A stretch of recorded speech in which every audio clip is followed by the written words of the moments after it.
Hi friends, எல்லோரும் எப்படி இருக்கீங்க? இன்றைக்கி நம்ம இந்த வீடியோவில் ஸ்ப்ரிங் ஆனியன் சமோசா எப்படி செய்யறதுன்னு பார்ப்போமா. இதுக்கு தேவையான பொருள் கோதுமை மாவு, வெங்காயம், தக்காளி, பச்சை மிளகா, தேவைப்பட்டால் உருளைக்கிழங்கு சேர்த்துக்கலாம். உருளைக்கிழங்கு நம்ம வேக வச்சு சேர்க்கணும், அப்போ தான் கொஞ்சம் நல்லாயிருக்கும். நம்ம சின்ன கடையில் எண்ணெய் ஊற்றி எண்ணெய் சூடான உடனே அதில் நம்ம வெட்டி வச்ச வெங்காயத்தை சேர்த்து நல்லா வதக்கணும்.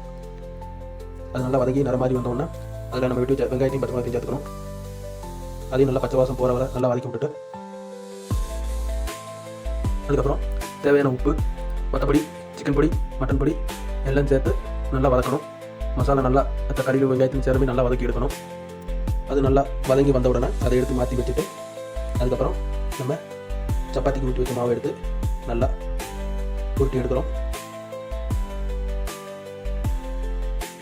நல்லா உருட்டி எடுத்ததுக்கப்புறம் நம்ம எடுத்து வச்சுருக்க மசாலா அதில் வச்சு நல்லா ஸ்ப்ரெட் பண்ணி விடுறோம். ஃபுல்லாக தடவி விட்டுட்டு அதுக்கப்புறம் கத்தி எடுத்துகிட்டு நம்ம அதை இந்த மாதிரி கட் பண்ணிக்கணும். இந்த மாதிரி சின்ன சின்னதாக கட் பண்ணதுக்கப்புறம் அதை நம்ம ரோல் பண்ணி எடுத்துக்கிறோம். இப்படி ரோல் பண்ணி எடுத்துகிட்டு இதை எல்லாத்தையும் நம்ம ரோல் பண்ணி எடுத்ததுக்கப்புறம் கடாயில் கொஞ்சம் எண்ணெய் ஊற்றிட்டு எண்ணெய் காஞ்ச உடனே சிம்மில் வச்சுட்டு நம்ம இதை அப்படியே உள்ளே வச்சு பொரிச்சு எடுத்துட்டோம்னா போதும். நல்லா தட்டி விடணும், அப்போ தான் உள்ள மாவு கொஞ்சம் வெந்து வரும். அது நல்லா பொன்னேரமாக மாறினோடனே நம்ம அதை எடுத்துட்டோம்னா போதும். இப்போ நம்மளுக்கு டேஸ்ட்டான ஸ்ப்ரிங் ஆனியன் சமோசா ரெடி ஆகிடுச்சு.